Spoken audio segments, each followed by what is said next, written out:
And welcome everyone to another exciting adventure on Riding Through the Unknown. I'm your host, Michael, and today's guest I want to share with everyone. I had the privilege of meeting, this is the first time we've actually met face to face, however, but she is going to be on Summer Days conference on June 13th, which is the second one of Gina Virginia Casella's little set of conferences that she's putting on for everyone. And so I was on the first one, Promise of Spring. And so it is my distinct honor and pleasure to present to you all one of the upcoming speakers, the one, the only experiencer extraordinaire, Missy Hill. Thank you so much, Michael, for that introduction. I love that. It was great. I love You're your music welcome. beginning. Yeah, that was great. Thank you. That comes from my cousin. He did my intro. Oh, he did a great job with that. Yes, and so why don't you take a moment and share with the audience a little bit about you and what you're about? Okay, where do I start? I usually always start with part of this I'm going to talk about on Gina's conference, but I always start about the day that changed my life. I mean, there was many days, but there was the certain day that stands out, the day that I decided that I was going to go to truck driving school and be an over the road truck driver. I gotta say, I am loving that because you don't hear about a lot of truck drivers that are like, I'm excited, I get to do this and, do that. And a lot of them are like, yeah, I travel, but I don't get to do anything fun with it. Right. Yeah, exactly. Well, it did get to be a little bit rough and a little bit not so fun. But the day that it happened, I was actually camped out because my husband was a truck driver and worked for a company called Holox we were in Winder, Georgia at the time, actually staying at a campground called Fort Yargo. And he was delivering, in a tanker, liquid gases like liquid oxygen, nitrogen, argon, things like that. So the oxygen would go to hospitals, the nitrogen, they use nitrogen for a lot of things that they have to pack things with nitrogen. And there was a day that I was just playing with the Rand McNally map because this was like, what year was this? 2000. Okay, so I have the old Rand McNally map playing with the Rand McNally map with my pendulum. I'm kind of just going like what I'm wearing around my neck, looking at the four corners, looking at the United States, looking at where I 40, the corridor of, Utah, Colorado, Arizona, New Mexico. And I kind of heard in an audible voice and inside my head at the same time, you are going to go over the road and do grid work. And then I happened to go outside with my cat Soda at the time, who was the predecessor to Arthur, his partner in crime, but she's on the other side, the female version of who you just saw. Her and I were outside and took a hike, and I saw this man who was wearing the glove and doing falconry. He had the falcon or the hawk flying around, and then I've kind of like getting the idea, what am I being shown here? This is like me getting a bird's eye view of looking down at these grids on the of the United States. And when we did that whole thing, both of us, Ron and I, have both been to 48 states. All four. Well, actually, the only state we haven't been to is Alaska, and the only state that Soda didn't get to was Vermont, because when we went to Maine, we didn't go through Vermont. But my husband had been to Vermont before, and so have I. So we've all been to the continental United States, Puerto Rico, and Hawaii. The only place we haven't been, both of us, is Alaska. But I never made it to the island of Kauai. So that started it for me. I mean, I was into spiritual things, different types of spiritual things before that. I go back as a kid it would be more into like the paranormal with ghosts and things like that, and then the whole UFO connection. But that day was like a thing of understanding what grid work was, and that my template, as an indigo type 1 of the Emerald Order primarily. Not that we're not all everything, and these labels don't even mean anything really. They're just sort of for some kind of context. But I just knew that that was going to be an important part of my life, that when I was going to show up on certain, landscapes, land masses, I was going to get like downloads, instant remote viewing capabilities of being able to see the storyline of different things that have gone on. That's why I kind of also label myself as like the paranormal historian, galactic shaman in a way, if you will, if you have to label yourself something. Right. Well, yeah, that's very true. And one thing I'm kind of curious about is being the truck driver. Did you? I know you were talking about doing grid work, and that's really interesting and fascinating too. But I'm also curious, like, if you had to say go make a delivery run to Arizona, did you go, okay, where's all these paranormal hotspots or places along the way, and can I stop there, or were you one No, of those not direct? not initially, because the whole thing was, it was, here I am doing this, and it's actually pretty overwhelming for the type of personality that I have, because I went to truck driving school. I passed. I feel like I passed by the skin of my teeth, because I really never wanted to back that truck up. I always had my husband do it. I just never felt really comfortable backing it up into loading docks, if I didn't have to do it. So I would drive, and then when they wanted us as a team driver, we did that for about a year or so. And then after that, it was kind of more like he did the driving and I was riding, because they want the wheels to go like 20 hours a day. And I couldn't sleep. I didn't know when I did it, I was not going to be able to sleep when the truck was moving. And I would have weird experiences of one time in Vegas, I was at a Petro, uh, we were fueling up with diesel fuel. Always remembering I put diesel fuel in a truck, and you don't put gas in a truck. I'm No. sitting there having a meltdown because I'm feeling like something is looking out my eyes. I'm actually feeling very insectoidish. I'm looking at my hands and the way they're moving and the way my consciousness was, and I'm having a meltdown because I couldn't sleep. And it's not healthy. I still think about this today. Are these truck drivers getting good sleep, or are they not getting good sleep, and good exercise and food? So there's a whole thing. So it wasn't all fun and games. That wasn't it. But as far as the paranormal hotspots, you begin to learn where there are places that are of interest. Like when you say Arizona, going through Arizona, what do I think of first besides standing on the corner of Winslow, Arizona? The song, I think Yeah. of Meteor Crater, because Meteor Crater is like, I mean, totally amazing to go there. That's a place where they possibly, Stanley Kubrick and his crew could have possibly filmed the moon landings. That's the way it looks.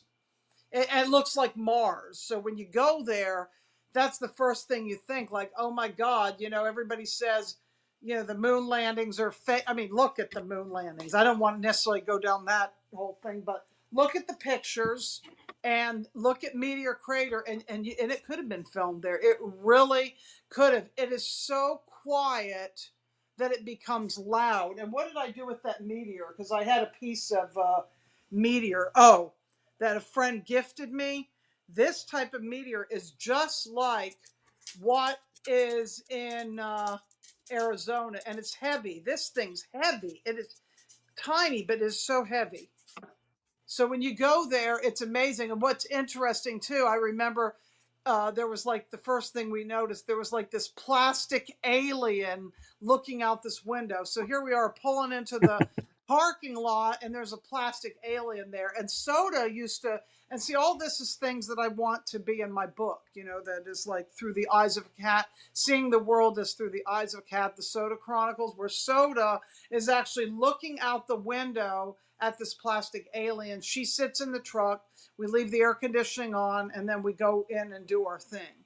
So we start to find these places. We find these places when we're over the road. I find, when I'm on the Great Salt Flats in Utah, again, like very sleep deprived, standing there and feeling, oh my God, there's mummies here somewhere. There's mummies were buried. Why am I getting a connection between Egypt and Utah? Well, then as I start to research that and listen to people like David Hatcher Childress, the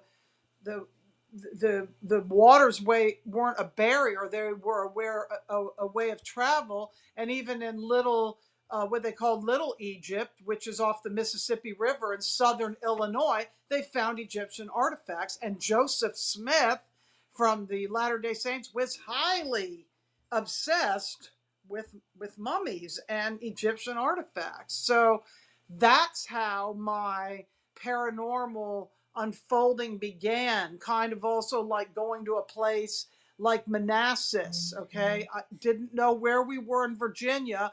We went there to and these aren't in any certain order, they're just randomly coming in. We are going to a Starbucks. We want to go to Barnes and Noble and Starbucks, because back then, brick and mortar stores, people weren't ordering on Amazon, things like that. I was actually trying to get the lost book of Enki. I did find it. I'll tell you that afterwards, because after listening to like Art Bell and George Norrie on Coast to Coast, we're big Art Bell, George Norrie fans, because we would listen to them to keep us awake in the middle of the night on XM radio. So Right. that's what kept us going. So here we are at a Barnes and Noble, getting our coffee. Decide, oh, it's really pretty behind this Barnes and Noble. Let's just go ahead and take a walk. Why not? We find some hiking trails, then don't even know where we are, and then find out where we are after I was standing on a grave, like a mass grave. It was like this round area that looked like just like round. I said, oh my God, I told my husband, Ron, feels like a bunch of dead bodies were buried here. Well, we go back into the Barnes and Noble, and guess what? Ron opens a book and turns to the very page of the Battle of Manassas. I mean, we did find out that we were in Manassas National Park, but we went in through the back side. We didn't know. So these are the kind of experiences that we have. So I would say we happened upon paranormal things, if that makes Yeah. sense. And then we knew where they were. And then it fit into a contextual, like map of what my learning was, which my skill sets were, and how these were going to be used later, like when I went to Puerto Rico, when I went to France, when I went to Ireland, and when I went to other places to do grid work, when I knew what I was going to be clearing and doing ahead of time. But back Yeah, then I didn't and have any idea. yeah, and what's interesting is like, you say like the Battle of Manassas, and a lot of people may be sitting there going, what's the Battle of Manassas? Because it was also known as the first and second Battle of Bull Run. And Right, people yeah. will recognize that name and go, oh. And so, yeah, I find it kind of funny in a way where you can have two people talking about the same thing, but they're calling it, one's calling it by its official name, the other's calling it by the nickname it got, and they don't realize they're talking about the same thing. And you're like, you are, and they're like, oh, well, that's cool.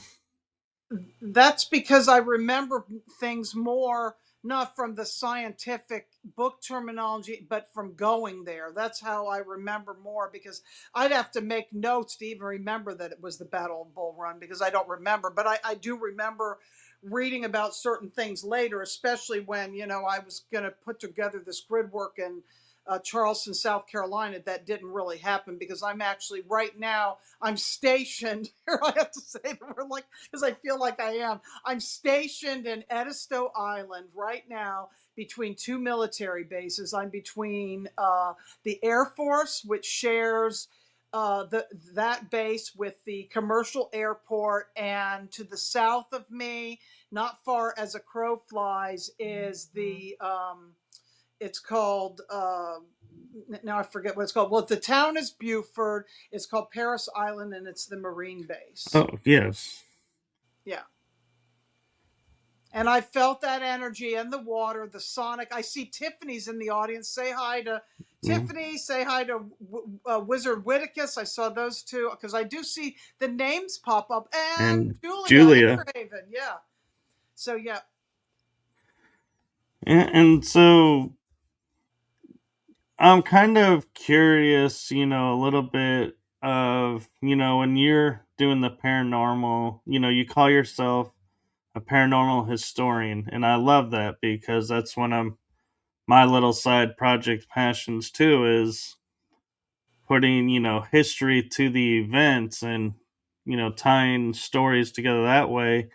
And I'm just kind of curious, when you got into the paranormal, was the history of it alongside it, or did that come later to where you were like, hey, I need to tell the history of this place, not just that it's haunted?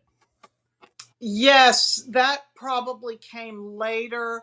That was an evolving thing, but also I recently, well, until recently, I was doing something called the Biltmore Village Mystery Tour, which is part of Joshua P. Warren's Haunted Asheville. If you know who he is, he's a regular on Coast to Coast, has his own podcast, but been a good friend for years because I'm from Western North Carolina, so that's where we met and things like that. But when I started doing that, I mean, even before that, the history became important because I'd learned the history of a place that I went, and then I would see how the history would sort of correlate with why uh, the place was haunted or certain thing. Like, I'll give an example. One of the stories I tell, like with Gettysburg, I've never physically been to Gettysburg, but we have to look at why do people get photography on night vision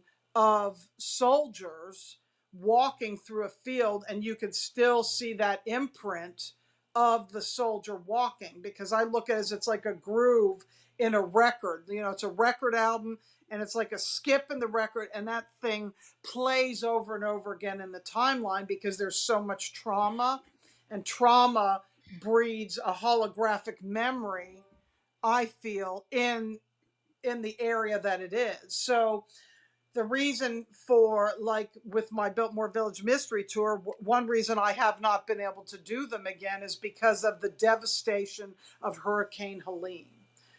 Hurricane Helene, originally part of the trauma in that tour in the Biltmore area, which was, part of the Biltmore estate.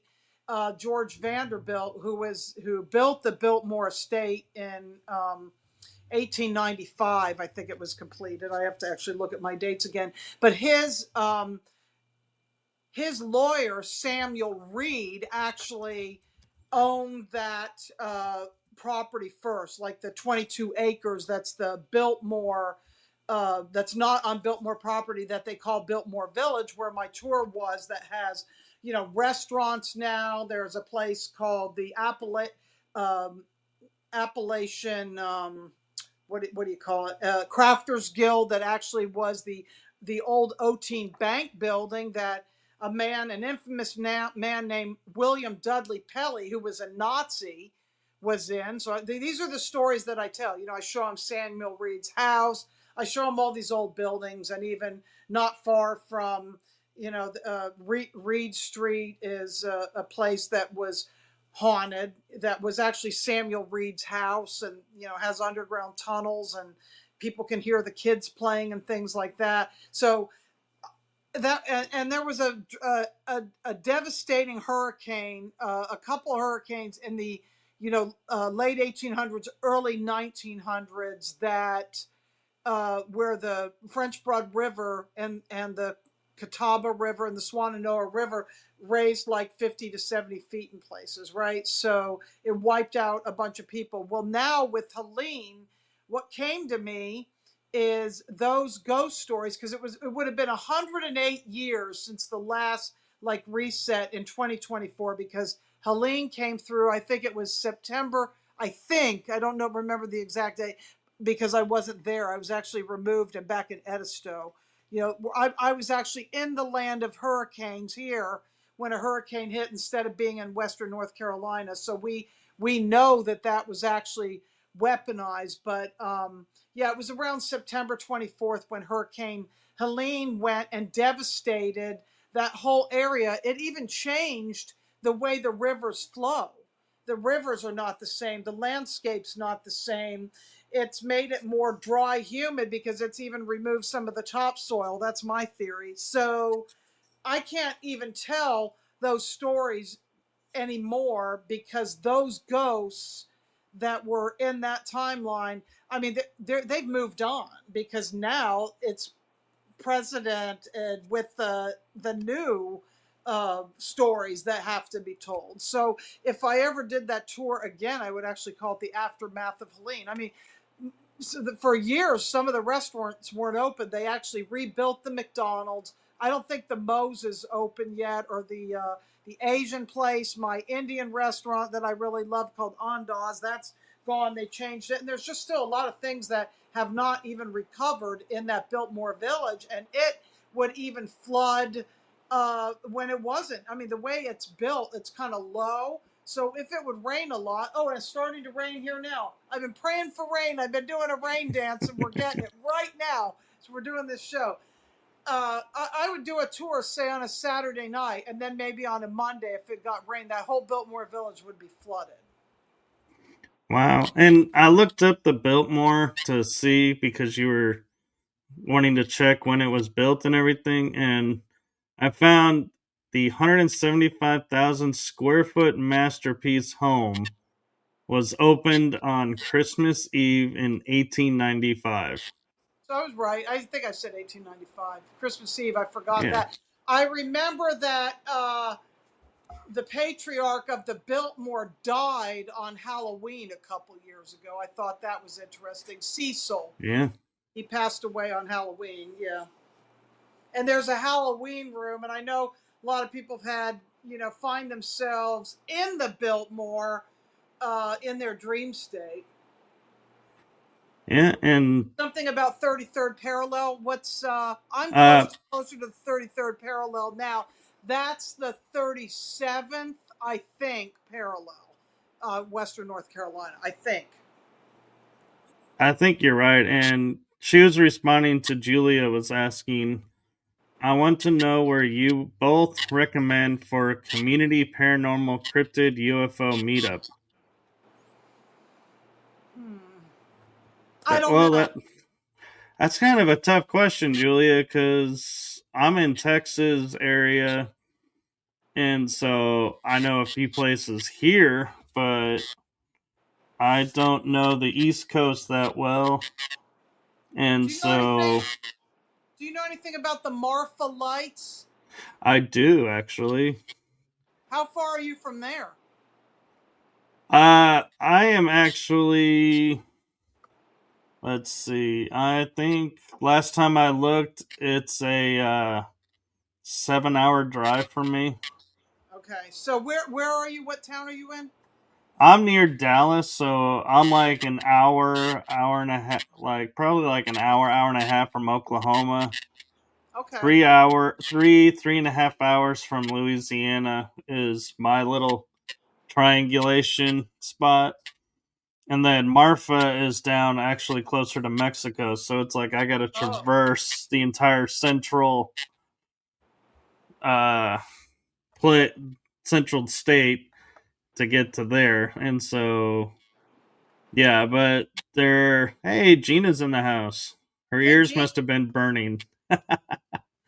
Well, we have something called the Brown Mountain Lights, which is in the Linville Gorge area, which also was.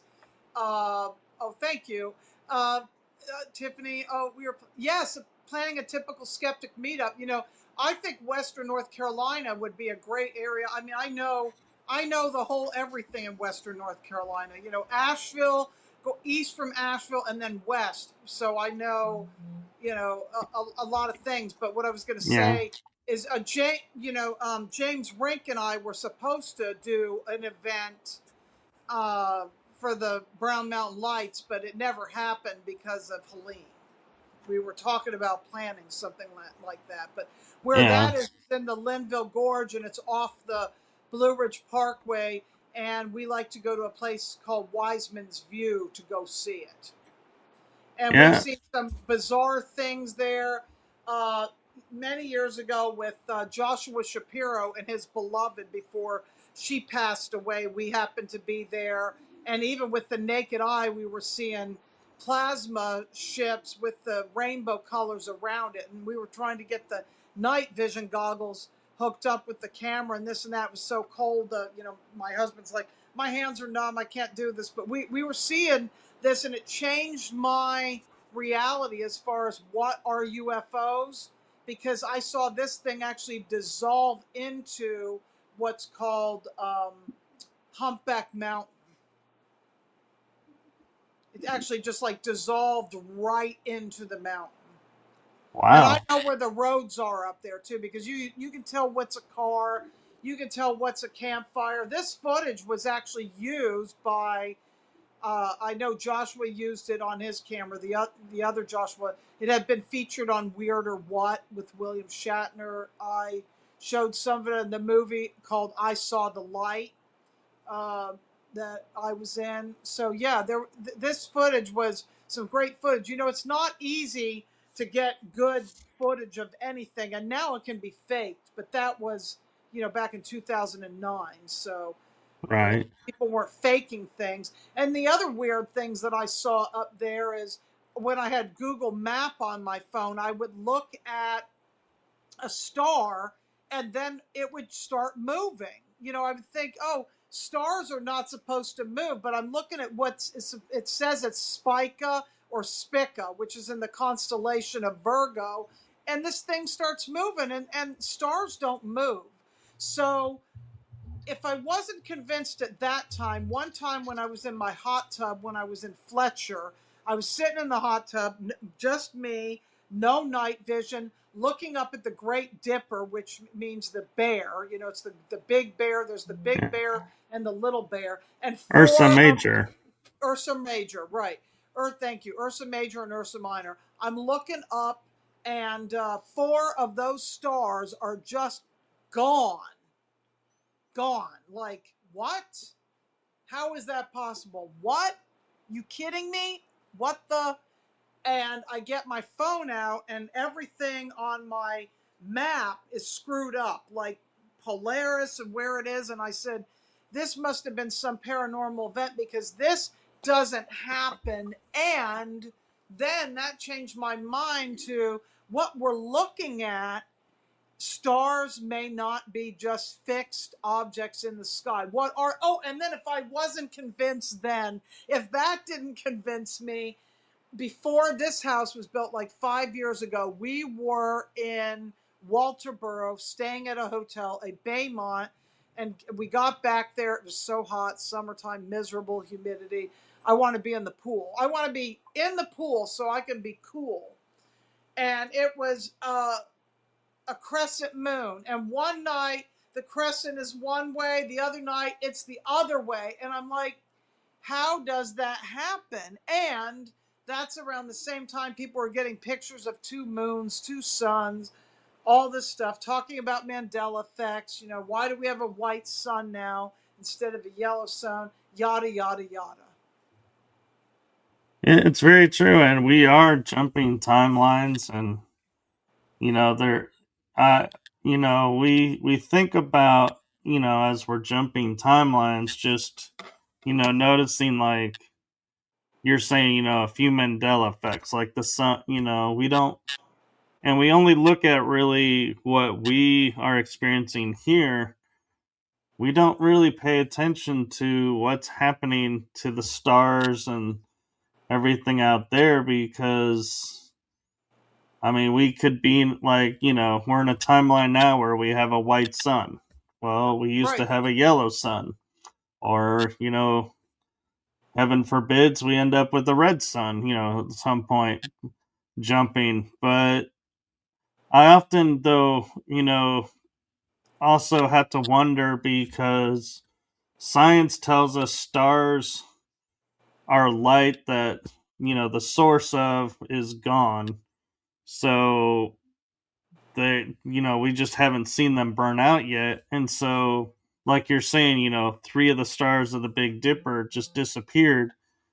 Did we jump to a timeline that was further in the future where those had shown being burned out? And it's like, but how would we even prove that? And one of the things that confuses me all the time is the moon The moon. because it'll be up during the day, which boggles my mind because it was always the night star. The sun was the day star. Now they're both in the day. Or you'll just have the sun and the moon is gone, but then the next day it's back, and it's like, what was so unique about this one day in between that the moon disappeared? Right, or you see just like a little sliver of the moon or a piece of the moon during the day, and it looks fake. It doesn't look real. It looks like somebody just put it there. Doesn't it look that? Yeah. What is Whitaker saying? Things are not. Things are not what they appear to be, even common things. I agree with Yeah. that. I agree with that. And back to the question of where do we meet up? So I was talking about this area of Western North Carolina. So I have two things that I, I know the areas pretty well. The area surrounding, Mount Mitchell, and actually there's a place near there which is an observatory now that I found out that people can go up there and do a sky watch, and you're allowed to do it, and it's a dark sky. It's very difficult, and they have a planetarium and stuff like that. It's very difficult to find a really dark sky anymore without light pollution. It's almost nearly impossible.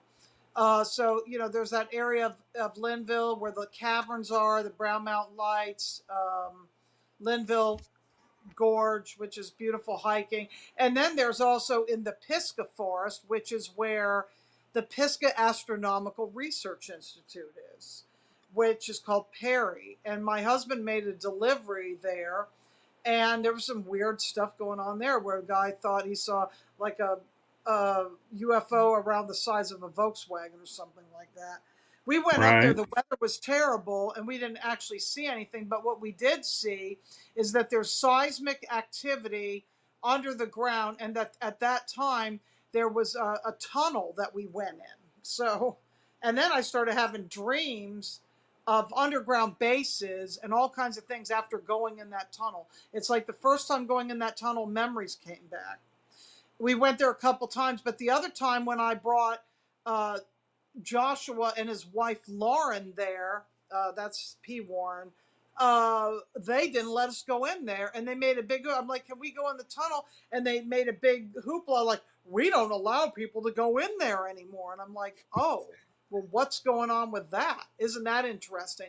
This Yeah. place is like a leftover outcropping from the Cold War, and it also ties in with the Judaculla rock and Judaculla the giant story that I tell, because where it is, it's off of, you would take Highway 215, which goes down from the Blue Ridge Parkway, or you can take 276, which goes through Waynesville, goes through Brevard, and go up the Parkway, and goes, and 276 goes past a very famous waterfall called Looking Glass Falls. The fish hatcheries there. There's another place called the Pink Beds, which is not far from the First Forestry School. And the First Forestry School actually ties into the Biltmore because George Vanderbilt brought a man named Robert Schenck from Germany to start the first forestry school because they did a lot of logging. And if you were to take a horseback ride from the Biltmore to the Cradle Forestry, as it's called, I couldn't remember the name. That would take you about 7 hours on horseback, and that is not a ride my rear end would want to take on a horse. No, very true. Yeah. And one year Um. we went to a thing on Halloween for that where they did reenactments with pumpkins. There was like the forestry school had students, and it was about Tommy, the drama of Tommy something. I don't know if it was Hodges or Tommy something, and the farmer was out upset because this guy was going to run off with his daughter, and he gets out with his shotgun. They make this whole fun thing. I don't think they do it anymore, but it's like we do this night hike, and everybody's dressed up in like period costume, like from the 1800s with the pumpkins, and it was so fun when we used to do stuff like that. So Oh all yeah. these areas, but my husband at one time was obsessed with looking for Bigfoot or Sasquatch. He's like, I think we need to go into. He's sitting right here listening to me. He doesn't want to do it anymore because he saw a dog man. But we thought, oh, we'd take we'd pack a lunch or a dinner or whatever. We just go out in the woods, and I always got the feeling, unless you've got a minimum of 6 people, maybe more than 12. I would never go to the base of Devil's Courthouse, not because I'm worried about Sasquatch, but because I'm worried about humans and other things, like when David Paulides talks about the missing 411 and how things go bump in the night and disappear. Okay? Right. Exactly. Yeah. And I'm kind of taking a different approach to when she's asking for a location. Is I'm kind of looking at a place that maybe like Just to in get together, not a middle territory. for yeah, but just to be in the middle of where everybody could go. And like one thing that jumped in my mind, and I was like, I wonder why it jumped in my mind, was Shiloh. It's not because it's a Civil War battle, but it's because it's in an area where I feel like it'd take me maybe a day, day and a half to drive there. The East Coast may take a day, day and a half to drive there. And so it'd be like central to where there's a lot of places you could stay the night and head back. Or Mississippi, I was thinking, well, is there somewhere in Mississippi? Because that could be in the middle, a middle point. Oh, I'll tell you what's a neat area we went when we were on the road was a place called it's probably too far for you, and this is what we were going to do on James Rink's tour. I talked about this when because I was supposed to originally do that tour, do night vision with. He actually thought maybe you could drive the bus, and I was like, I don't know about that. But that tour that James and Renetta and Rob and Brad Olson and other people were supposed to do. There's a place called the Firewater Bed and Breakfast, which is in Truth or Consequences, New Mexico. That was really, really cool. That has like the water piped in. So it's not, I think it's like an hour, probably 2 hours from El Paso, but El Paso is probably pretty Yeah. far north for you. I don't know how far that is. Smoky Mountains, that's where I am, Tiffany. I mean Appalachia. The Smoky Mountains are more Tennessee, which is like the Gatlinburg area, and that's neat. That area, Yeah, there's that, caves over there. There's in the eastern part of Tennessee and western North Carolina, you've got, that Forbidden Caverns. I actually have to go to. I haven't even been there yet, but we like to do the aquarium when we go to Gatlinburg. We love the. yeah. Oh, she loves this. Gatlinburg, isn't Gatlinburg where Dollywood is? Dollywood is in Pigeon Forge, Oh, okay. Because which I isn't far. remember, yeah, I remember going to Dollywood, but then I remember seeing Gatlinburg too, and so I feel like they were, like you're saying, they're pretty close. So it's like I could have easily confused both cities. But yeah, I've been to Gatlinburg. It's a really Hmm. cool. Yeah. Yeah, I like Gatlinburg better than Pigeon Forge. Pigeon Forge is not walking friendly. It's everything's No, spread out and more modern, and you have to drive to it. To me, it's like Las Vegas without the casinos. right. Kind of. That's what it feels like energetically.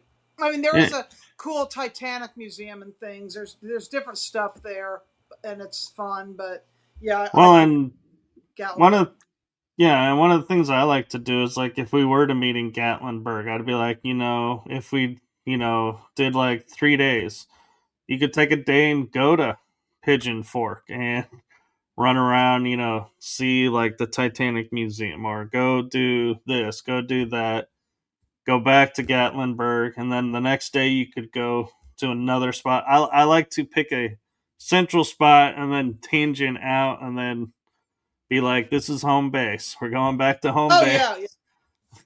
Yeah, even in Western North Carolina, you'd have to do that. Like in the Asheville area, you'd have to stay somewhere around Asheville. Yeah, because everything's kind of spread out and it is a lot of driving. But yeah, the Yeah. Gatlinburg area, and then there's a lot of different areas. So many possibilities. Yeah. Hey, Christy's in the house.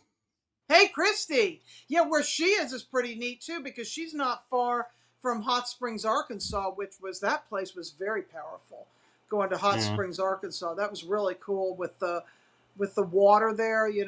I found just the town so interesting, and what I really loved, they had a Zoltar in the middle of the town, and that thing, I mean, it made me think I need to buy a Zoltar machine and put it like in Gatlinburg or somewhere because I think it would make a killing.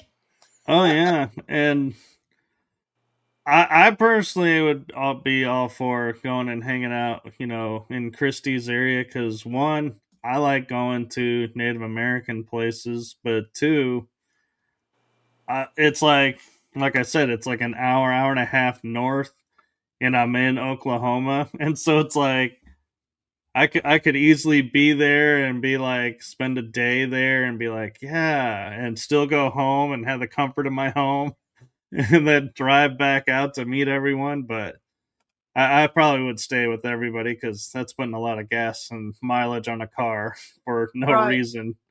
But Yeah. I had that option, and I like options. Right. Yeah. Yeah. I'm trying to remember what was the thing in Oklahoma. What I'm trying. I know that I saw some interesting things in Oklahoma, but I can't remember what they were Yeah, now.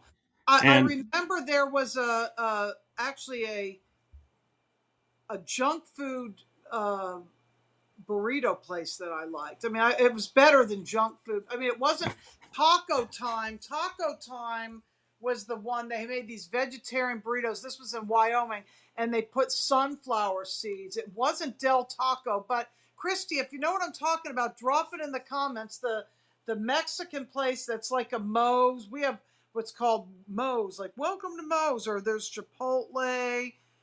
Yeah, yeah, that's the one that we have we. Chipotle, but I am seriously, I could cry right now because I have been to Broken Bow like seven, eight Oh wow. times doing investigations. And if Christy was in that area, I'm like, oh my God, I could have, like, we could have hung out several times over because it's like a 3 hour drive for me to get to Broken Bow. And I'm like, ah, I was there. We could have hung out, and I didn't know. And it's like I could kick myself for not asking, where, I'm in this area and checking in. I never went there. I'm trying to remember where was the whole Bonnie and Clyde thing. Was that Oklahoma or is that somewhere else? I'm trying That's to remember. Louisiana. That's Louisiana. What? And What? I finally got there last year in April. I went to the Bonnie and Clyde Ambush Museum and the actual spot. But Okay, I'm trying to remember. There was something that stands out about, or was it Kansas? Ron, do you know what I'm thinking of? Where was that stuff that had that like I don't know, all those figures that were really tall, and it had like the old like soda fountains, and it was like a pharmacy, but it wasn't a pharmacy, and it wasn't Bonnie and Clyde, but it was somebody else like that. Come on, think of the name. Maybe it wasn't even Oklahoma. Maybe it was another state. Oh my God. See, this is what I'm still trying to do is download all these memories. I got to get all my pictures out that are real pictures that were before, the digital cameras. Actually, some of my digital cameras that have my SD cards with a lot of pictures, those are just gone. It's sad because my cat Soda was like snowboarding. It's not like Yeah. snowboarding on like a thing that a cat could do it on, not a real snowboard, but like it was like a sled thing that kind of looked like a snowboard, and she would just do stuff like that. She was great at Yeah. that. Yeah. But it's interesting you're talking about like those statues because I recently went on a day trip to Bowie and St. Joe, which are small towns near where I live. And I had been to St. Joe once before, but when we were driving there, a friend of mine was, nice enough to drive, and we pull over, and I'm like, "What is this?" He goes, "Look at the field." And I look out, and there's like five little um, Beetles, old cars, the Volkswagen Beetles, Oh and wow. a bunch of like art, and it's just randomly placed out in this field. And I was like, this is so cool. And so I'm taking all these photos, and then I realize the whole land is designed for artists to put their art in. And I'm like, that is so cool. And I love finding spots like that, and going because we live in a world where it's like all we see is concrete and houses, and to go and see open land is one thing, but to see open land with like art that blends into it is really cool. And so yeah, I mean, that's part of the thing that I love too is stopping off at little places along the way. And so I'm notorious if I'm hosting a paranormal event, and I know this is going to sound horrible, but I am notorious for arriving late because I will stop at cemeteries along the way and do little like mini walk around, check out what's there, make videos, maybe do some recordings. And I'm like, yeah, I should be focused on, people are waiting on me and expecting me. And I was like, yeah, I'm sorry. I can't help it. It's like, I just got to do it. But You know what comes to me? The word Casa Taco. Maybe that's it. Dodge City. Where is that? Dodge City is up, I think, in the north by the Dakotas, I think. Is it? God, I'm not remembering where this place was. Okay. Yeah, there's so many. There's so Let many me of these see. places. I think I don't Dodge. want to. I don't want to go to leave my screen unless I get my phone, which Oh. Oh, actually, I stand corrected. Dodge City is in Kansas. that's it. Okay, so there's something about I think Bonnie and Clyde might have been there. Dodge City, there's something extra weird going on there. I'll tell you another place that was kind of a weird place that we went to was called Hannibal, Missouri, which is the Mark Twain Museum was there, Sam Clemens. And what was weird about that place is the wax figures looked like they were coming to life. They looked like they were breathing. Like maybe people created their own tulpas and these wax figures looked alive. There's just something creepy and paranormal about that whole town. It was really a cool town, but that Yeah. museum's more. They do say that Bonnie and Clyde operated in Kansas, and so there could be. Oh, in Hugoton is a Bonnie and Clyde grill, Okay. which Well, there's a lot of is these places we went to. We just happened upon found a lot of places like this. We went to Graceland. We didn't know. about Graceland, which is probably really not that far from you because that's Memphis and there's a giant pyramid there. That's interesting because going to looking at Elvis's grave, it feels like Elvis is alive, even though I'm convinced it's more of an egregore that people have created. Okay, Yeah. yeah, a lot of cool ghost town stuff. Yeah, a Yeah, lot of we do. yeah. And Christy was talking about Hachatown, which is right next to Broken Bow, Okay. and got great food there too. Oh, that's great. Yeah. But Yeah, going west was so cool, really cool. We have some friends that have a museum too called Castle Dome Museum. It's an old mining museum town in Yuma, Arizona. It's like they put together that whole museum. Tiffany's saying she's bringing her Oh, karaoke machine. okay. I'm all about that. I do a lot of karaoke, and you got to see I got my guitar in the corner here, over here. See, so yeah. Well, I will totally confess that you will not see me up on the karaoke stage because I have been noted as probably one of the only few people to ever be in a church choir and asked to leave the choir. Oh my God, I really? actually got kicked out of church choir.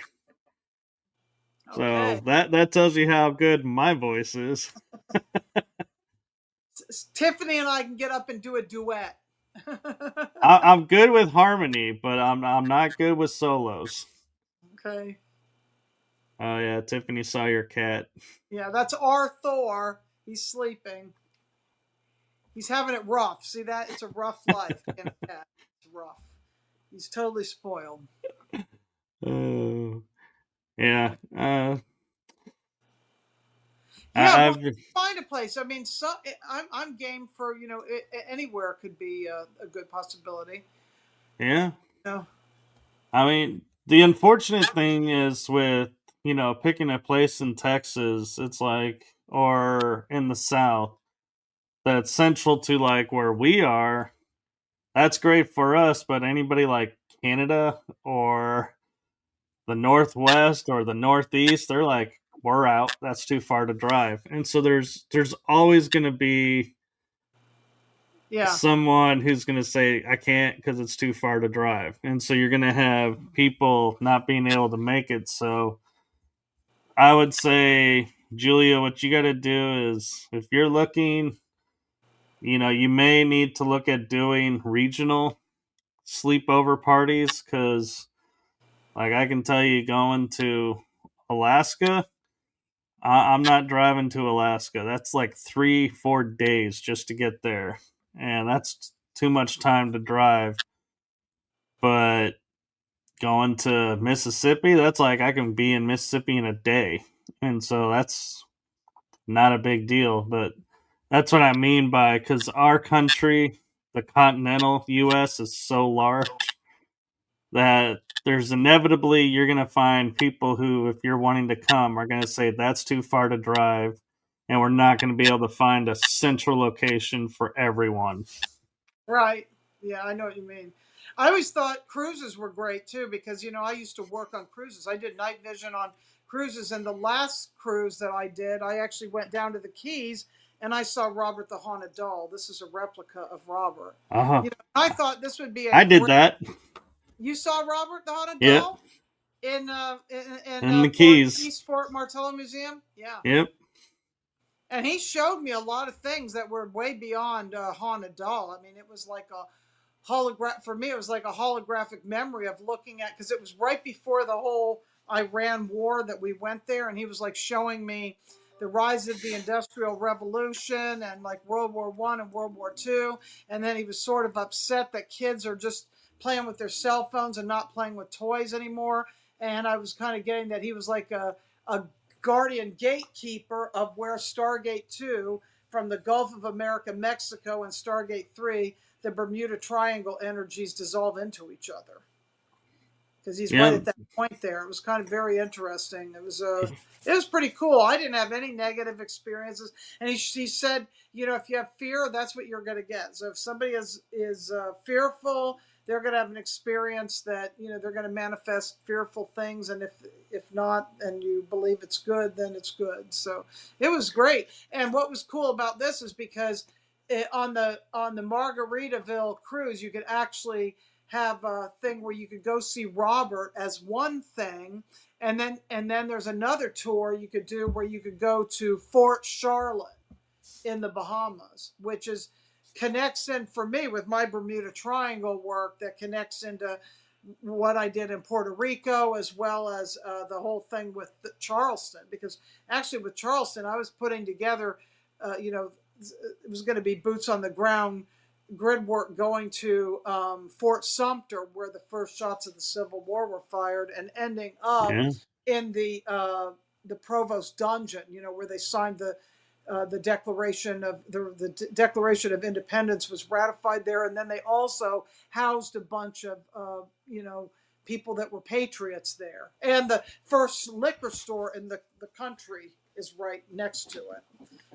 Tavern on Rainbow Road, which I feel was holding something to do with the spirit of Al Ghul and algorithm, as well as reverse rainbow codes. So yeah, that would have been fun for that to happen. James was interested in doing something with that too. It didn't happen. Yeah, So that does sound cool because I've been to Florida. I've done a lot of cruises, and I think it would be interesting to see if a cruise line would even host like to go like secret space program, you know, type cruise where it's everything's that. It's like I wonder if they would even give that a thought, or if they would be like, nope, that's too far. But they'll accept a paranormal cruise because I've started seeing those popping up. yeah, I Is did.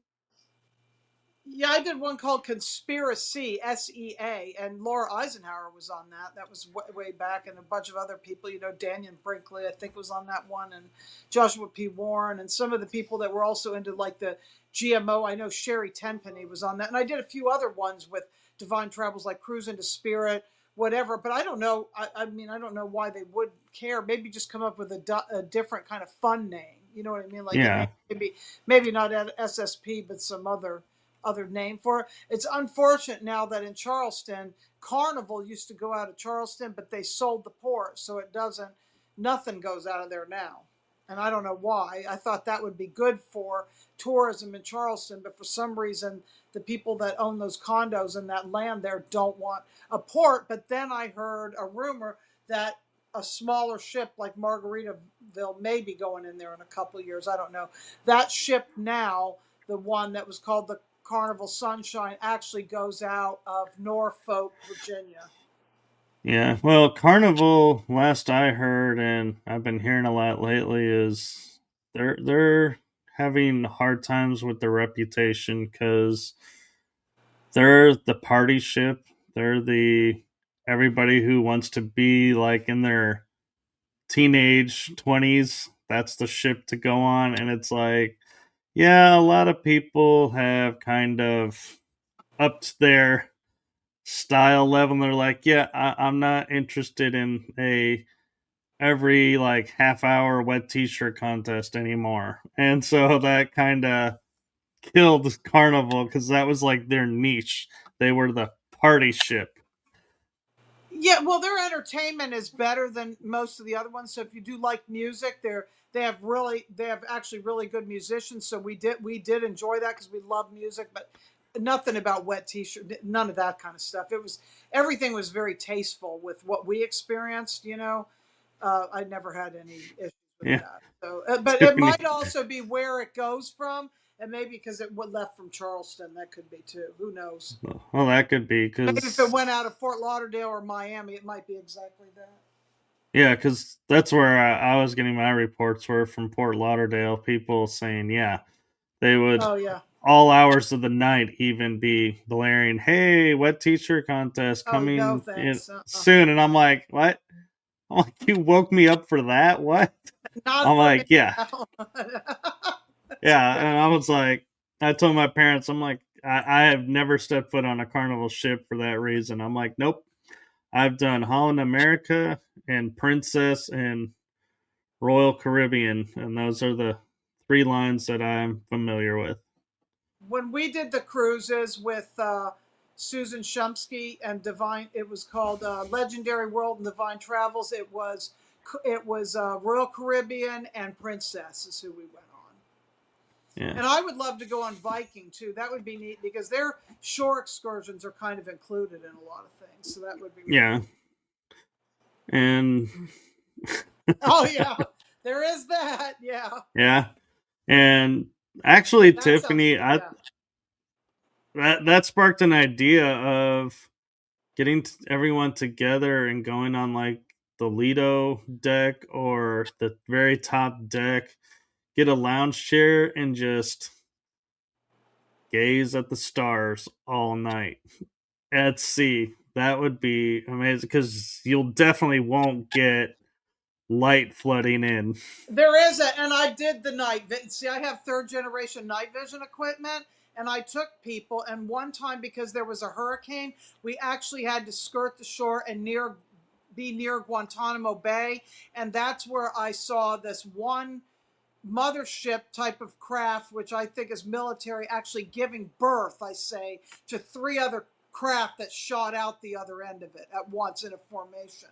So, yeah, Yeah. that's what it was.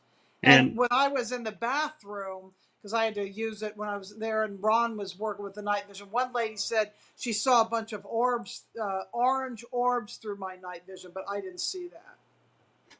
yeah, Yeah, we were communicating with lightning and doing all this kind of stuff, like talking to lightning. It's like we would say something and the lightning would echo us off in the distance, and we were doing all this weird stuff. It was very interesting. It was a great time.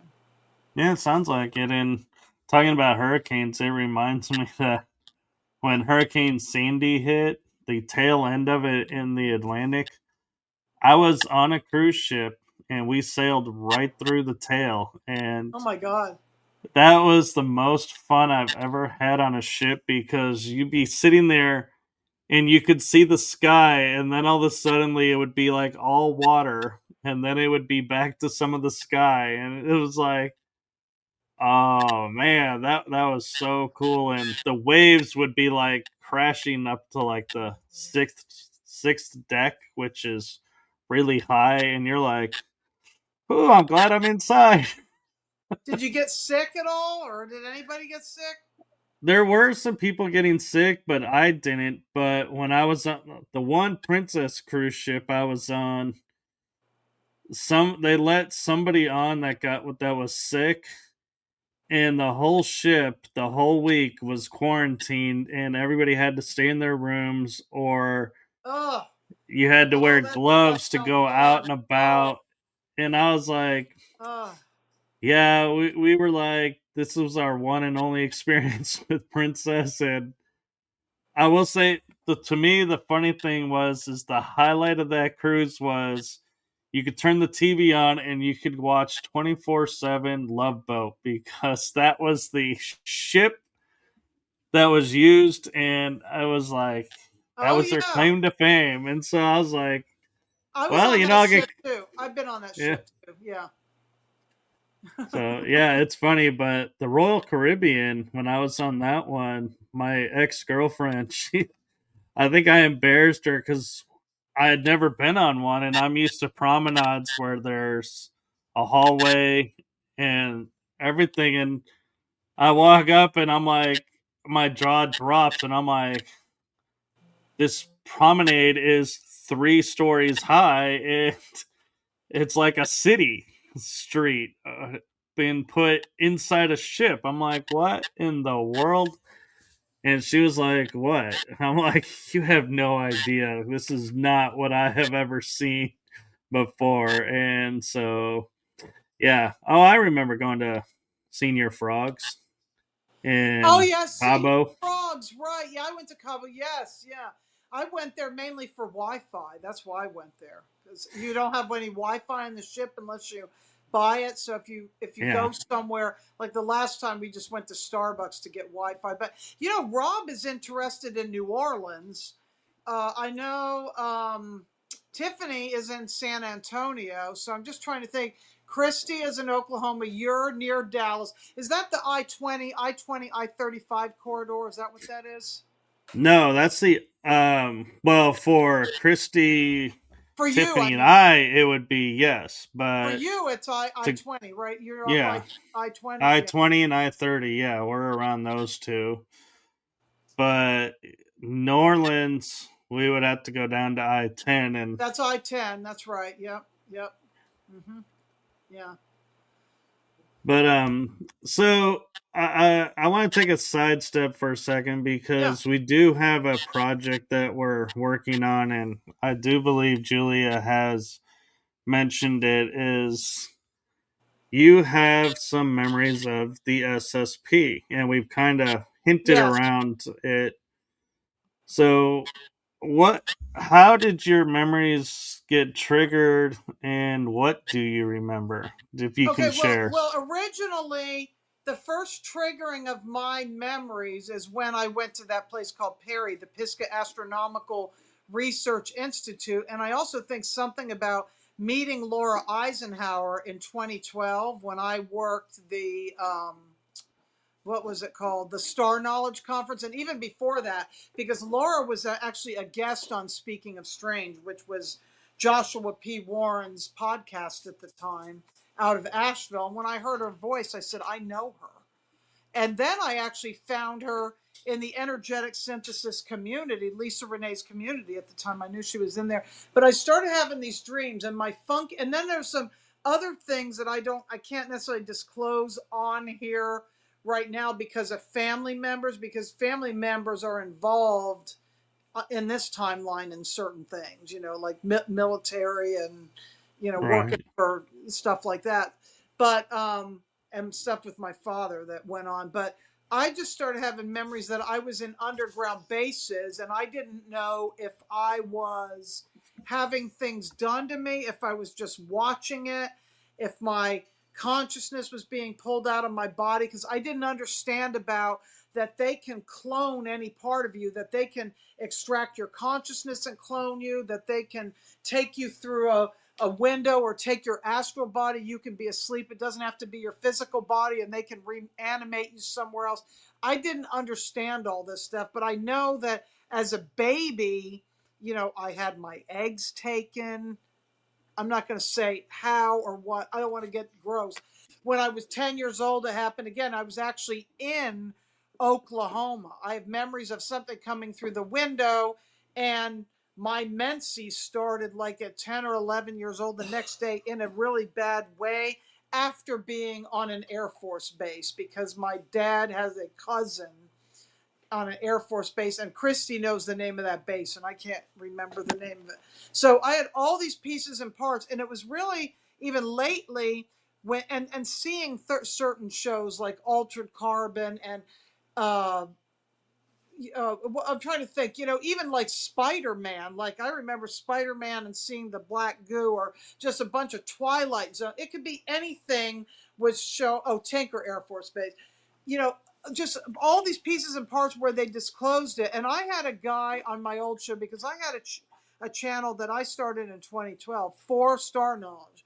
My mission was I heard do the radio show now. What are you doing? Okay.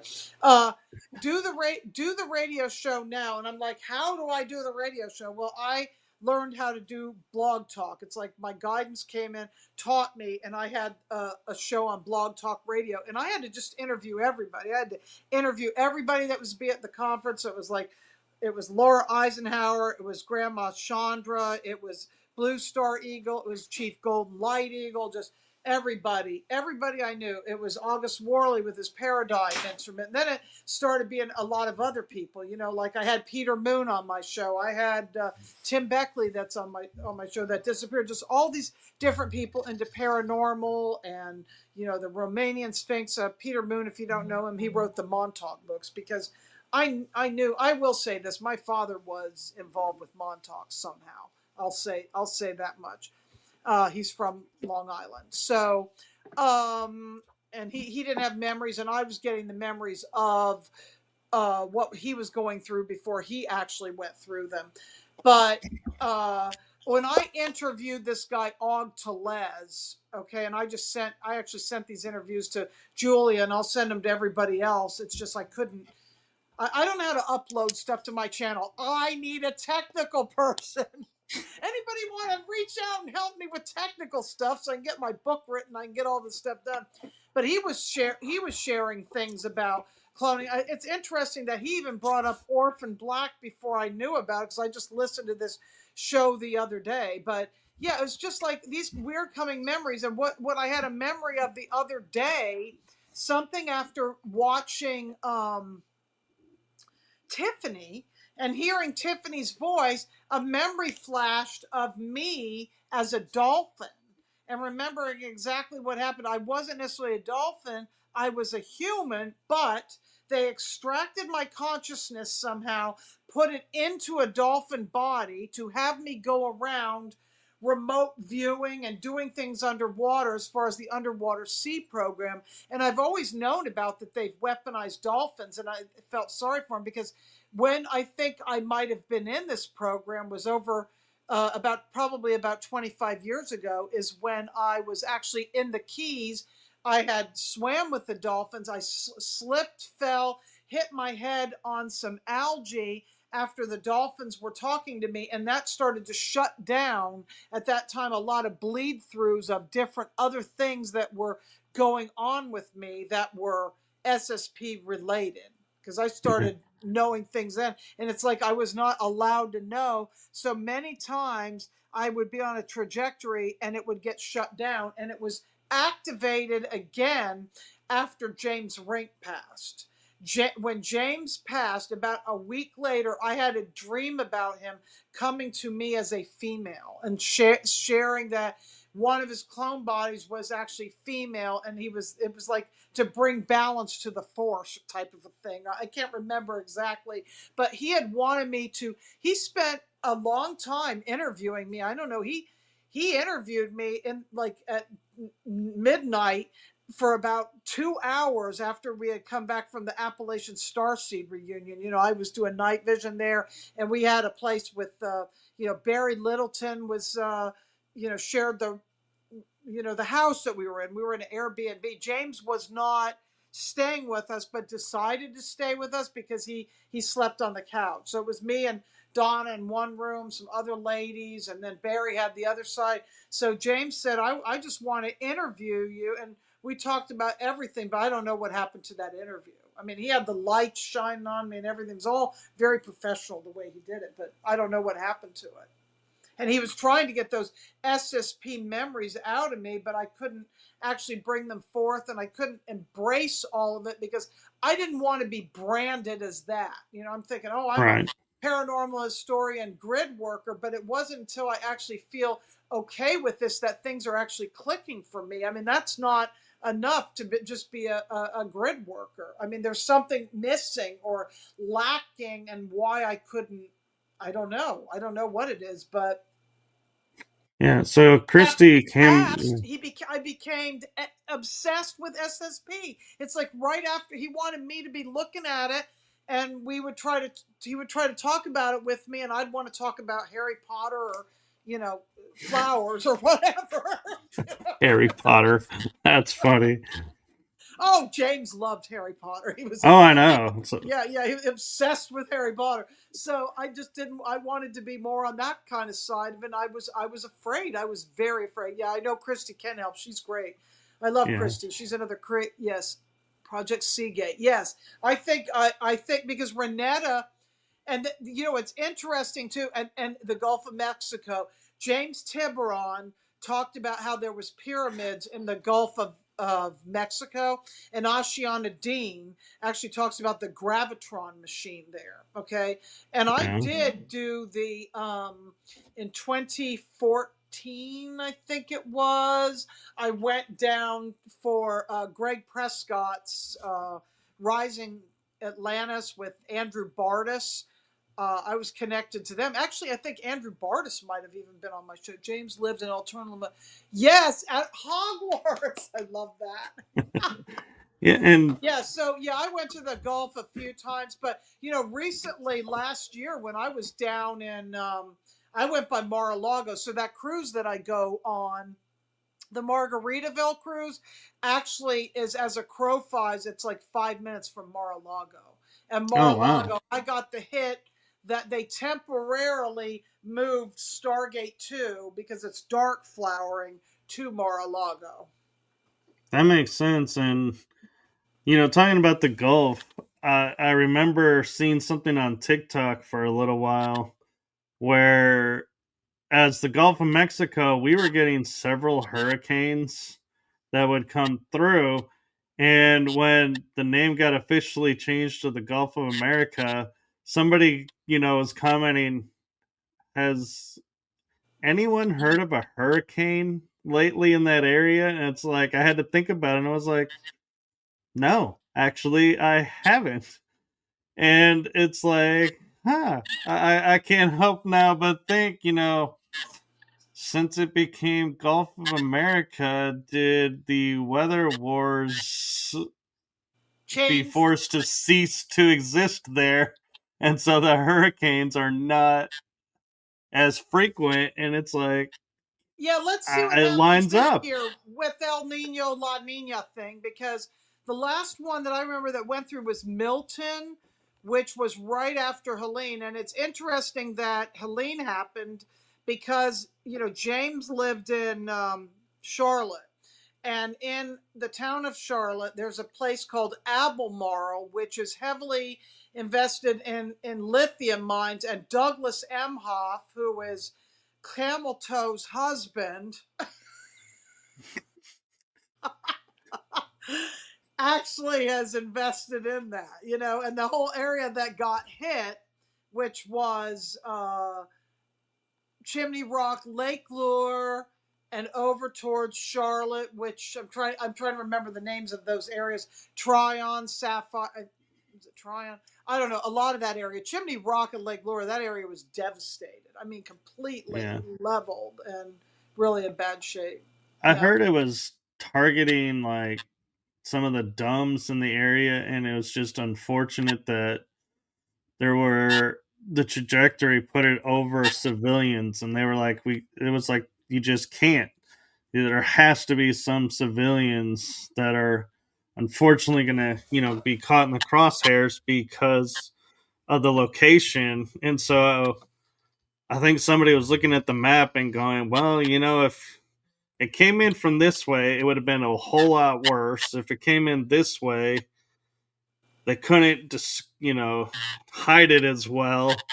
And it would look more like this is being manipulated because it's too far from the water, this trajectory or this trajectory. So it's like the path that it took was the only one that made sense and had the least amount of casualty possibility. And so I was like, wow, that's a lot of thought to it. And I have to say, though, too, is, in watching the hurricanes lately, since we now know about HARP and the weather wars, when you watch them, they don't. None of them have been actually following a national progression. Where like it That's goes like right. this, and it's like, oh no, we're gonna go this way. Oh no, we're gonna go this way. Oh no, we're gonna go back to this. It's like, where is it getting this energy, and who's driving this thing? Because it looks like it's being driven, not just going. Yeah, well, they declared North Carolina a national state of emergency before it even went through there. It's something about it was connected with Helen of Troy, and then there was another Helene that was so many years earlier. But back to there's something you said that made me think, oh, dumbs, and I got to circle back around to the original question. When I met Mary Joyce years ago, because at this talk that I went to at the Hendersonville courthouse, Mary Joyce from Sky Ships Over Cashiers was there, who wrote the Cherokee Little People and the about books about underground bases. I actually met Eve Lorgan there, and there was a woman that pointed at me and said, "I know you from the Mars program," and she put me into an instant PTSD. Like, what that's weird. Like, single me out and just point at me and say that. And she actually triggered PTSD in me that it took quite a few years to heal it. And I couldn't figure out why. But and then there was another guy that I met. He called himself Captain K. And I've recently contacted these people, and they have no memory of this. I mean, she remembers her because I think this one lady, she's integrated a lot of her SSP stuff, and now she's shut that door. You know, it's like the whole Project Oblivion or whatever. She's just like done with it. She probably doesn't want to Yeah. go public about that stuff anymore. But this other guy was telling me, he said, I was like his commander flying a ship. Like I was way above him. I was his in a white suit, I think. I don't know. I don't know. I don't know, what solar ward. I can't remember yet who's what's New Waffen and all these places, except that there is a place that I've been to all the time in my dreams, and I don't know if this is in Norway or it's like Antarctica, but it's like a brick solid white installation with like pane windows that are like this thick, and it's like built into the side of a mountain. And I've been to this place regularly, and it's on the ocean, but it's a cold environment and the waves crash against it.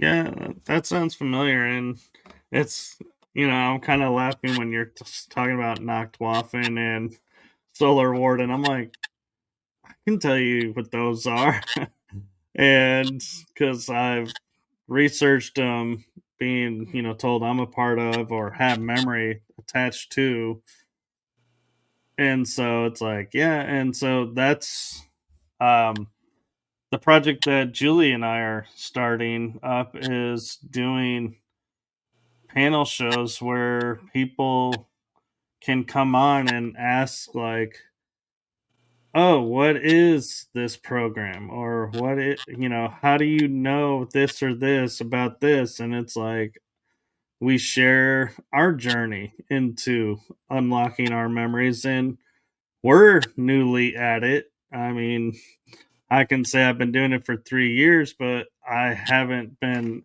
actively looking at memories until now because my situation has changed. I feel like now's the time to engage and start to go looking, but it's we're creating in our mind and our hope and intention a safe place for people who are beginning their journey as well to get a strong foundation and get a strong understanding of what this means, and they can either go further or decide to stop there, and that's totally fine. But we're wanting to create a voice for the people who a lot of times we see don't get a voice because everybody will say, well, you don't have memory, so come talk to us when you have a memory. It's like, well, that how do you get a memory if you have no one to talk to about it? So it's like, yeah, that's our goal, is to be a safe place to help people discover, what they can about themselves, or you know, you may have a memory of, say, of like, you say the thick paned glass on the side of a mountain with waves crashing up. Tiffany may, be in the group, and I'm just being hypothetical here, and go, yeah, I remember. And then there was this room, and both of you may start talking and be like, oh my God, here this memory fully unfolds. That's what we're wanting to do. I feel Not, Tiffany was my trainer when I was in this dolphin program. She was actually the one that was helping me get my consciousness back in my body and the dolphin's consciousness back in its body. Or I don't know if we were sharing a consciousness. I don't understand that. This comes to me too, because this is really I feel like this might be a physical place in our timeline. I don't know if these are like physical places in our timeline now, the past, the future, I don't know. But before drones became popular, I was dreaming about the place where they met, where they made drones. And for some reason, I was getting that there was a place not far from either Langley, Virginia, or somewhere in like Maryland. Like, and I would see this place and I would go because it was sort of Appalachian looking. It was on the East Coast. I get there, but I was going to this place regularly in my dreams. I would end up in this same place, and there was like all different size drones, from the size of bugs to like Lockheed Martin type big craft. I'm like, Yeah. what is this about? Why am Well, I? and yeah, and so a funny story about that is, how, she could have been is, and Christy, if you want to chime in about it, you can. But Christy and I were talking one day on a show, and we started talking about zero G combat training. And I was like, I remember that. And I remember doing this. And she's like, yeah. And we started like bouncing off of each other, like going, what would happen through this training. And so that's what Julie and I are hoping to bring for everybody else that, is wanting to learn is, yeah, a safe space to bounce these ideas and be like, does this make sense to someone? And somebody freely can say yes. And I remember this. Oh, well, did you, remember this part? Yeah. Okay. And you start remembering things. And she says it's weird because I was blocked from working with the dolphins when I would be at the Navy's Animal Research Lab. It was Army and Navy. Oh, Tiffany, yeah. That makes So sense, that though. gives me chills when she says that. I mean, but you know what's weird is the person that I am now. I wanted to dive. I took the life saving course. I couldn't. I mean, I used to be able to hold my breath well because I used to surf and I used to get pounded, and there was many times I almost drowned. But I could never equalize. I have problems in a plane with my ears flying, and I can't equalize to dive because I wanted to get my dive certificate. I wanted to be able Yeah. to get dive with tanks, and I was not allowed to do it. I was not allowed. What is she saying? I Yeah. could. Chrissy says, I can see that Missy's consciousness was in a dolphin and her clone aspect in stasis. Tiffany could return the fractal to the main consciousness in stasis. That's the way of saying it exactly. Oh, chills. Yes, that's it. That's it. Yeah. And so, I mean, yeah, and we all go through different things, and we may have, crossed paths here and there before going off and doing what we were being programmed to do. And so, yeah, and one of the things that's kind of funny is for me is when I was a kid, I could swim underwater, and I could swim underwater really well. I even trained myself to breathe a little bit underwater in fresh water, not the salt water. That makes my stomach sick, ingesting salt water. But now I have a deal to where if I get my head underwater, my ears will start to clog and wax builds up and I can't hear and I gotta clean it all out and do ear Me. candling. And it's like, huh.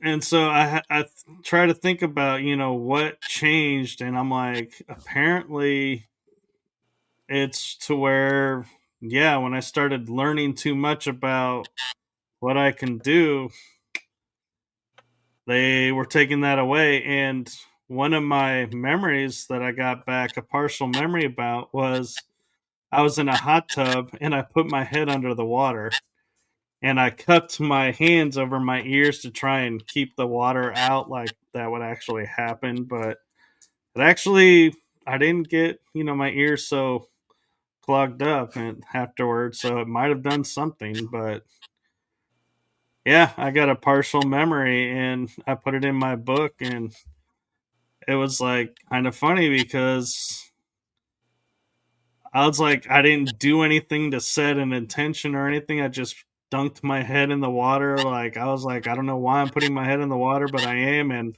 boom, I was off in a memory. And I was like, where is this memory? This has nothing to do with me. And I was like talking with Christy and some other people about it. And they're like, write it down. This is an SSP memory. I was like, oh. And so it started to open. Who was it on Rob's show that said he was in the Navy in a submarine? I think this was Rob's show, and the guy said he got to the point where he could tell where he was just by the sound of being in that submarine, even if he couldn't see. He knew exactly where he was, like the whole echolocation was. Do you know who that is? He was I on his don't show. know offhand, but Yeah, I've heard of that, of sonar operators, like their hearing has to be so precise that they could hear like beyond the walls, and Tiffany's saying she doesn't remember either, but yeah, I mean, when you think about it, sonar, they have to listen to distinguish biologic from artificial. What is the artificial? yeah. To tell you, is it a battleship? Is it a destroyer? Is it a cruiser? Is it a submarine? What is it?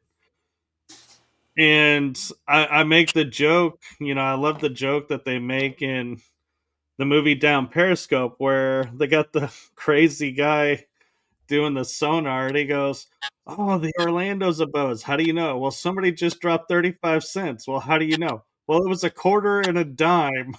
And I'm like, how the hell could you determine that from the sound? But that is their job. They have to be that precise to know if somebody dropped a quarter, that's a Uh huh. quarter. Wow. And so, I mean, it's fun, we laugh, and we joke, we poke fun at, the way they did it, but that's a real skill. And so it wouldn't surprise me being on a submarine, that somebody could start to tell that because their hearing is being altered and conditioned in such a way. Yeah, when I was first in South Carolina, I felt like there was things in the that would wake me up at night. After the whole January 6th incident, Yeah. we would hear the and see like the F-16s or F-22s. I'm not sure which one's which, but there would be a lot of military action going up and down, back and forth here, and it was in the water too because I would be woken up in the middle of the night and I would feel that there was like just whatever they were doing. I could almost hear it, feel it, where I was like almost in the water too, even though I wasn't in the water at that time. I don't notice that lately. Right now, I'm having a lot of black hole sleep and having no memory at all. Maybe it's for healing, which I need. Well, and it could also be I have a deal where I go and I get picked off and I do missions at night still at times and I'll wake up and have no memory of it. And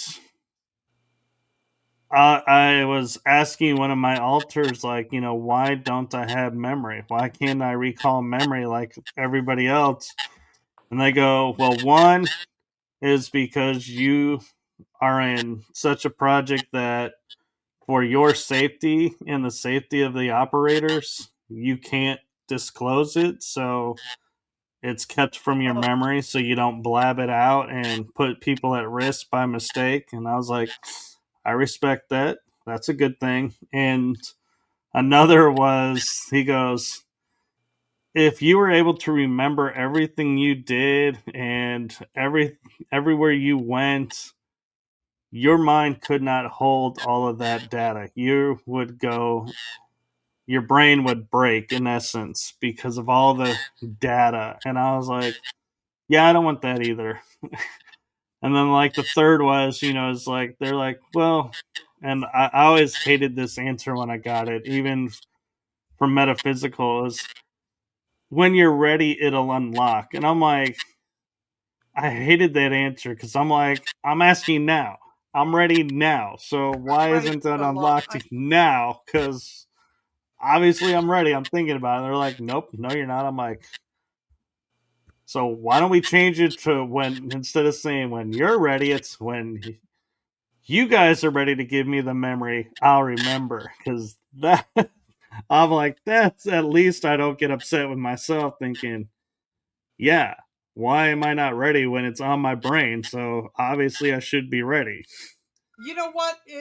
Og, when I was listening to him, said that we wonder how we give consent, and I think this is what he was saying when I remember listening to the old show that I did, is if you get out of your bed at night and you just decide to follow the little green man or whoever's walking away, to abduct you, you decide to actually, instead of saying no, I'm not going anywhere. That's how we get, by being curious, that's how we give consent. That's what he Yeah, said.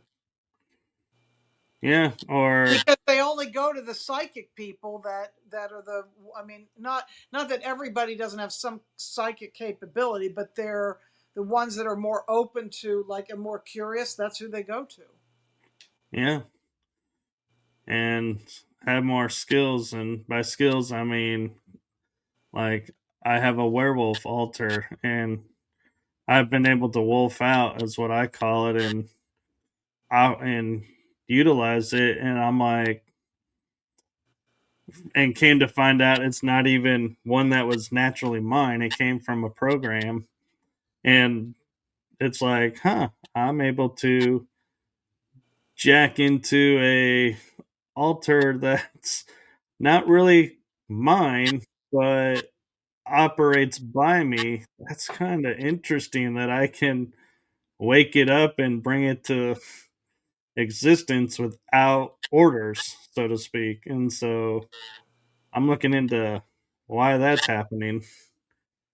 Yeah, and I have a flying program where I can fly, but I'm like, it's like hovering, in my physical body. I don't know if it's like Marvel, maybe it's like, Iron Man. I don't know. It's not even Yeah, a suit, though. I feel like it's just in me, and I'm just able to do it where I'm like, I start doing ballet or something, and then I start twirling, and I'm up, and then I'm sideways, and then I'm this wolf out. I love that. Yeah, yeah, it's all that. Yeah. yeah. And the one thing I will say about the programs, they are designed to keep us individualized and separate.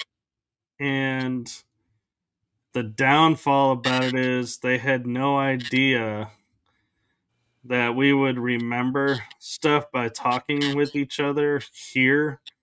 And so that's why it's unraveling, I think, is because like Christy, Tiffany, you and I, talking about it now, it's like, wait a minute, this was never supposed to happen. We're not supposed to know about this to be talking about it. And so it's fracturing the programs, and that's why more people are starting to remember, is because, oh, people are talking about it. And I'll be honest, I'm pausing a little bit, not because of what we're talking about. I'm hearing different voices in my headphones, and I'm trying to figure out if it's an echo of me or somebody else having a conversation. But I am hearing a whole nother voice, Oh, that's strange. kind Yeah. of staticky, in my headphones. And so I'm wondering if it's other people can hear it too. and and sometimes I've questioned, is this a whole psychological operation? Is it just info wars? Is it psychological warfare? Because what it's consciousness warfare. I mean, because the consciousness creates these altars and the bodies, because if supposedly the bodies aren't real, I mean, we're real in the fact that we're in an avatar body because we cut ourselves and we bleed, so we think are real. But this is like virtual reality in the Matrix. Like, we're Neo and we're watching it, and because we're so involved in it, it feels very real. I mean, is it like that? Is that how these programs are? I mean, they sure are invested in showing us all this stuff. And one that my husband watched was called Dark. I couldn't watch that. But it's interesting, the shows that I have watched, even the one about Native Americans, I can't remember what it was called right now. It's going to take me a minute to think about it. There's always like this nuclear reactive component. And the three shows that I watch, there's always something to do with some nuclear device, like with that Dark, this other one. Oh, Tiffany knows about Dark. Okay. I know that takes place in Germany. What was the other one? with that cop. Does anybody know? It was a Native American cop, and his son was killed, and it takes place in the Southwest. It was on Netflix. God, I can't remember the name of it right now. Sometimes this happens. I just can't Uh, remember. it sounds really familiar, but then I don't know if I'm confusing it with another show because I know my mother watched Longmire, and I know there's a Native American cop in that, but Oh, Sitting Sitting Bull, Bull, Christie. Yeah, no, that's a real documentary. I watched that. Yeah, yeah, this is something else. Maybe Google this if you can. Native American cop show. Wind. Is it something called Wind? Something on Netflix where his son he was killed by this nuclear. I don't know. It was just Dark weird. Winds. Dark Winds. Yeah, yeah, that's it. Yep. I knew it had the That word is wind. actually on my list to watch. I haven't Yeah. started it yet. Oh, That's Tiffany got got some it. that's got some paranormal elements in it too. Yeah, Yeah, definitely. but to answer your question, why TV shows like that's allowed is to bypass our free will to give consent. If Right. they put it in TV or in movies and we watch it, that's giving consent. And so that's how they're bypassing our free will and and we say, I never gave consent. It's like, did you watch the show? You gave your consent. Right. And they use little tricks like that to, they don't need us to verbally say yes. And so, but they have to make it public in a way so that they can say, hey, we informed the public we were going to do this and nobody said no because it was like a number one show. So America gave consent. It's like America didn't know what it was giving consent to, but it doesn't matter. That's the legalese way around it. And so that's why you see it in shows and movies is because they put it in such a way that people will give consent without knowing they're giving consent. And it starts with Disney movies when kids are little. I mean, the parents just the Disney Channel's like a babysitter for kids. That's got some really bad stuff in it, a lot of the Disney stuff, you know, for kids. It's not for kids. No, that's true. And I I have stopped subscribing to Disney Plus Oh yeah. because of that, and it kind of sucks because I love the Marvel and the Star Wars, but I'm like not enough to give support to Disney. Well, you know what? When I go stay with my friend and watch her cats, I know they have Disney because I think they have Hulu. So I want to watch Loki on that, and then I tried to watch The Mandalorian, but I couldn't really get into it. There's too many episodes to before I was going to see Baby Yoda, so I just couldn't do it. You know, Yeah, and just so I you love Baby know, Yoda. yeah, I said that in a Star Wars group, and I got kicked out of that group because his name is not Baby Yoda. It's Grogu, and they are very particular about that in the Star Wars community. I was like, I'm sorry. I didn't even really get a chance to say, I'm sorry, my bad. Oh my God, that's crazy. But yeah, they are, yeah, you don't mess around with those groups. And it's like, wow, I thought I was bad just being watching everything and over and over and over, but not like that. Well, how's everybody doing in the chat? Do they have any questions about anything? I think they've been just going along with everything, and they were saying they hear the echo that I've been hearing the whole time, and it seems to be quiet right now, but I'm kind of curious. For me, it's gotten quiet. Is it quiet for everybody listening now? Because I changed one setting, so I'm curious It sounds like every once in a while something's trying to come through, but it's not really coming through. Yeah, I don't hear anything over here. Everything's clear for the first time. It's like clear signal, and I'm not hearing any echo or anything. Well, so what I did was I went into your settings for your mic and I turned on the echo cancellation and to reduce background noise. And so I'm wondering if that changed anything or if it's still the same and I'm just now not noticing it, but kind of interesting and kind of wish I had said something earlier because we could have investigated it sooner, but I was just thinking nah, and then I was like, wait, this is too frequent. It's like total conversation while I'm trying to talk at the same time. It's like I'm competing with my own ears. Yeah, It almost sounds like music now.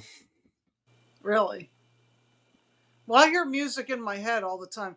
I'm one of these people that wakes up with a song and I'll hear the same song for weeks at a time. Then I'll shift to another song. So I know there's a meaning in it. You know, like I Yeah. remember recently it was The Who, Don't Get Fooled Again. Like, that's a At good least one. it's a good song. Or at one time it was before doing a show with Rob, it was Freedom of Choice by Devo. You know, a lot of times it has to do with what's going on collectively, is why I have these certain songs that go on. Yeah.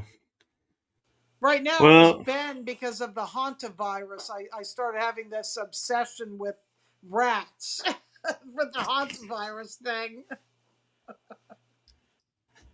yeah. And yeah, don't even get me started on those fake demics because, Oh, I oh, those, yeah. pandemic Tiffany is saying, pandemics. yep.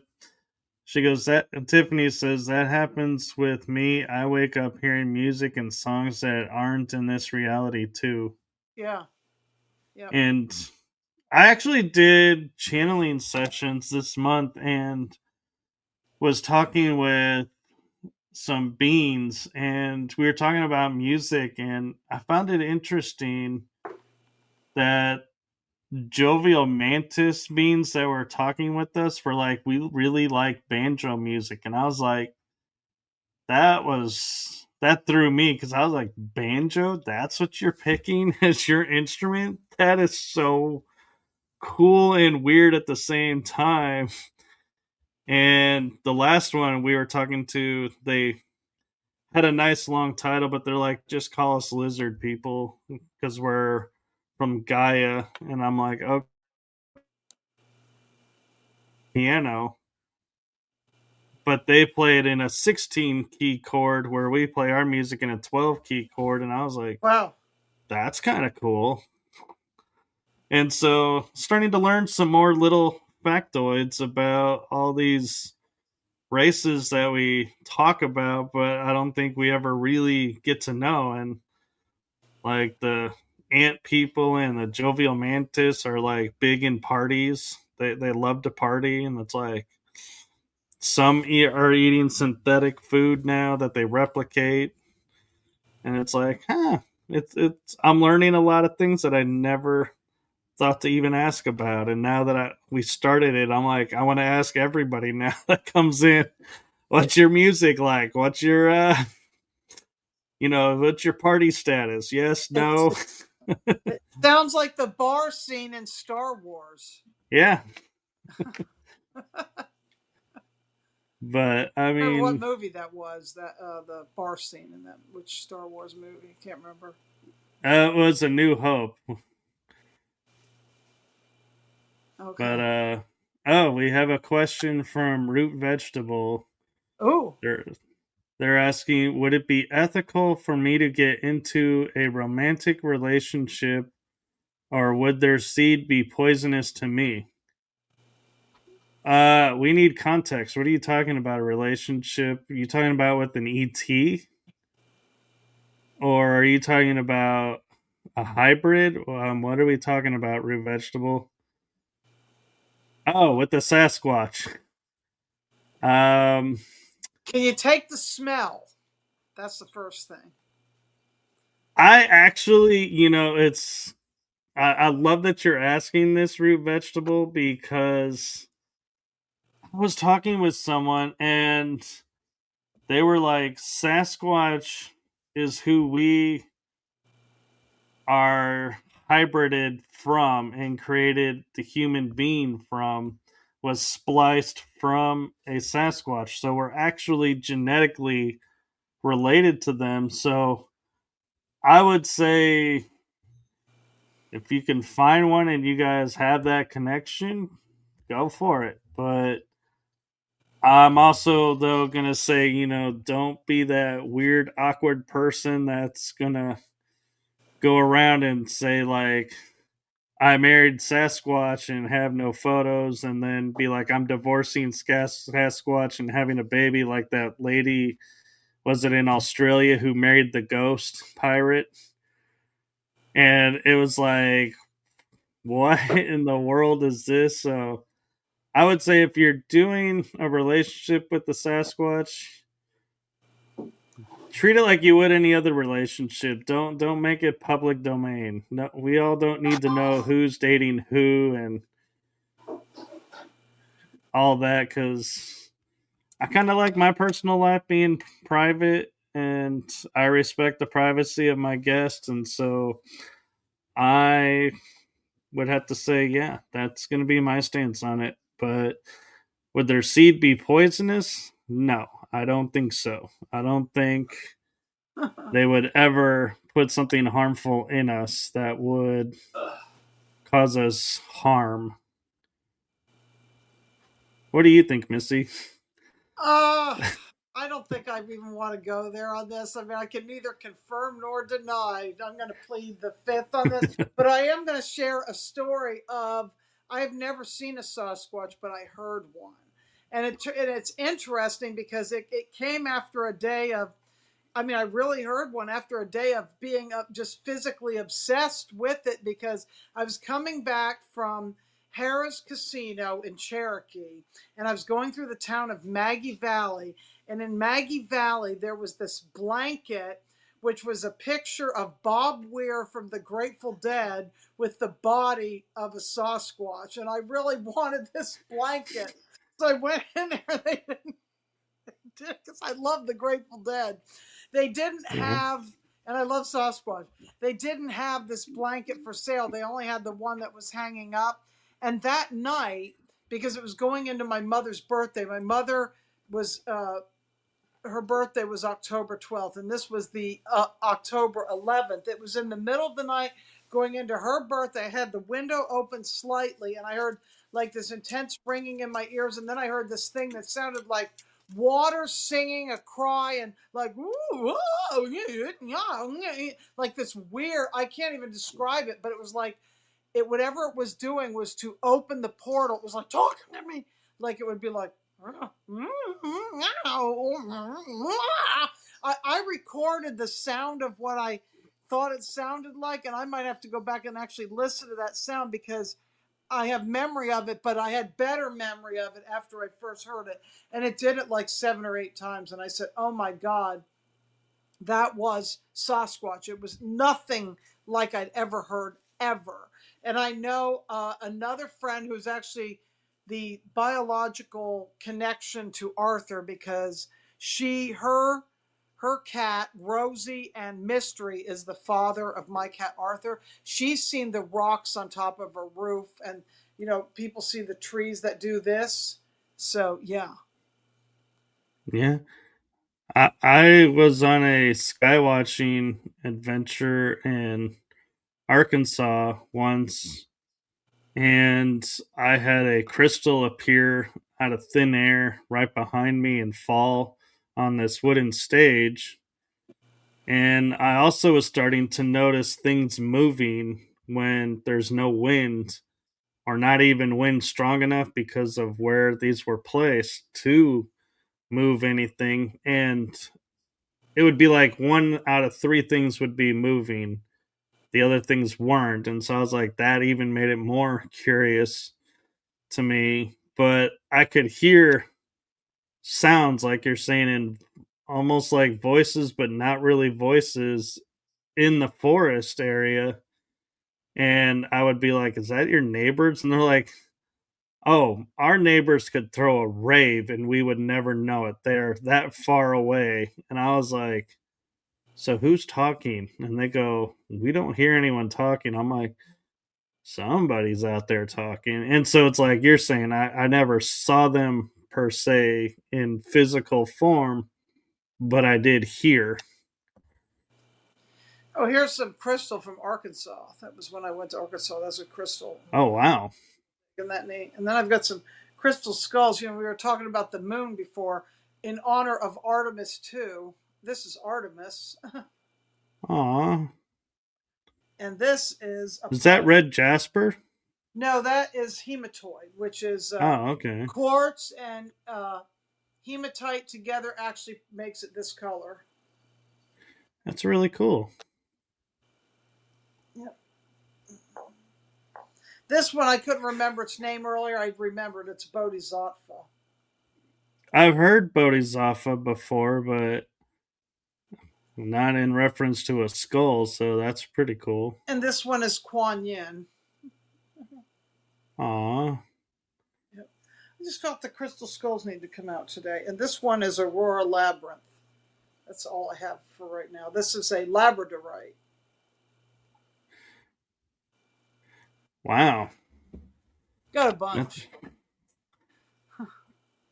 I met Max, and Me that too. was an experience. Yeah, me too, because Max lives in Texas, I think still, right? Does Joanne Parks still live in Texas? She did.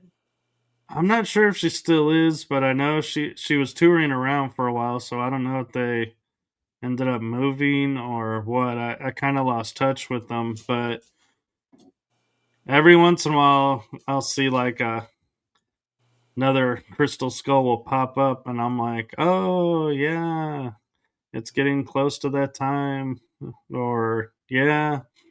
And I mean, it's really interesting because they're like, when you sit down with it, they're like, don't touch it, don't, you have certain rules that you have to follow, and it's like, yeah, whatever. But then it's like when you're done, you're like, oh, I'm so glad I followed those rules. Yep.